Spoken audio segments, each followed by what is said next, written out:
igihe kinini abantu benshi mumbwira ngo tuzaganire ku cyerekeranye n'ino miryango y'ibanga zino secret societies nyinshi, cyane cyane mumbwira ngo tuzavuge kuri Illuminati.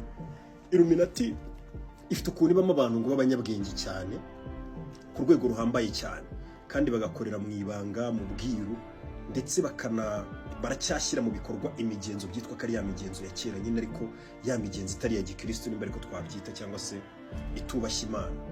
Abo bantu akenshi ujya wumva abantu bavuga ngo abo bantu ngo bifuza kuzayobora isi, Illuminati yifuza kuzayobora isi, ariko ahanini abandi bakakubwira ngo ahubwo nibo bayoboye isi, cyangwa se nibo bafata n'ibyemezo byinshi byibera muri iyi si. Cyane cyane bagahera bavuga ati Illuminati akenshi usanga ngo ifite ukuboko kunini, cyangwa se ukuboko kose, yaba muri politike, yaba mu by'ubukungu bw'isi. Ubwo ngubwo ntabwo ari ubukungu bw'ahantu hamwe, ubukungu bw'isi, yaba mu myidagaduro, ahantu hose ngira ngo Illuminati ugenda usa nk'uyumvamo.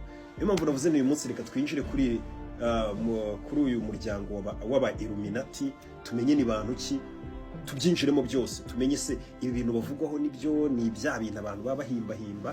Uyu munsi tugiye kwinjira muri Illuminati tumenye iyo ariyo, ndetse ifite aho ihuriye cyane n'igihugu cya Leta Zunze Ubumwe za Amerika ndetse n'isi yose muri rusange, cyane ko ibimenyetso byabo bakoresha bano bantu bo muri Illuminati turaza kugenda nabyo tubireba, tunabisobanukirwe, tumenye ngo iki kimenyetso kiba gisobanuye iki, akantu ku kandi.